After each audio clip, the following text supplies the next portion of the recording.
Marina Alta, on una cadena d'incendis ha provocat el desconcert en estos últims dies, Isabel. Només en 4 dies s'han produït 9 incendis. Els dos últims cremaven ahir Gata de Gorgos i Xàbia.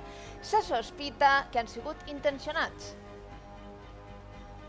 La comarca de la Marina Alta viu en estat d'alerta i tot perquè des del passat dissabte ha patit fins a 8 incendis diferents, 3 d'ells localitzats en el terme municipal de Gata de Gorgos, l'últim en esta zona de Canyar. La quantitat i les localitzacions fan pensar de la seva intencionalitat.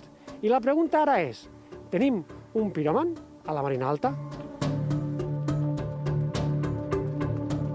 Dies molt intensos perquè 3 focs en el terme municipal de Gata de Gorgos. El primer va ser el que va cremar part de l'eucalipto de la Rana, no? Diumenge, altra volta, va ser a escassos 50 metres de sí. El dilluns va votar a Xàbia i el tercer ahir, altra vegada, que és el gran, de quasi 7 hectàrees. Com a mínim és sospitós. És molt sospitós.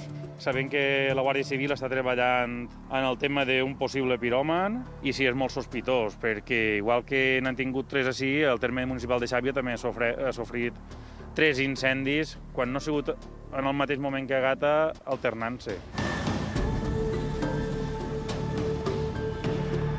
De Gata de Gorgos passem al terme municipal de Xàbia. Així també han patit 3 incendis diferents, l'últim a la zona de la Granadella ahir de vesprada. Sospitós, no? Tant de xicotet conat, xicotet incendi a la zona. Més sospitós és.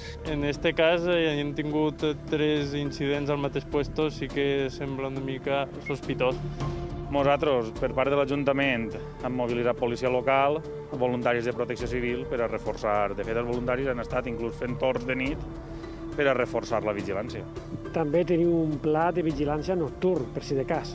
Sí, efectivamente, pues por la noche están también mis compañeros, ellos comienzan a las 4, de 4 a 10 y en días conflictivos a 11, pero ayer, por ejemplo, se han quedado toda la noche.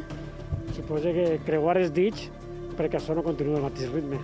Creuar els dits i anar tots a alerta i a la mínima avisar a l'112. Per favor, davant de qualsevol cosa que qualsevol veí que ix a caminar per la vesprà o pel matí, algun llaurador vegi alguna situació rara, que no dubten cridar a l'112 i a la policia local, això per actuar el més ràpid possible.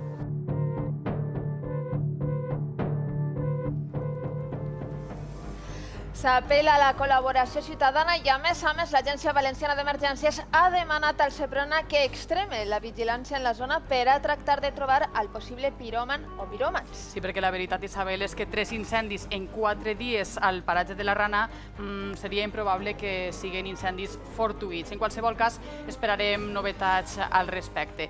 Ens ocupem ara del malestar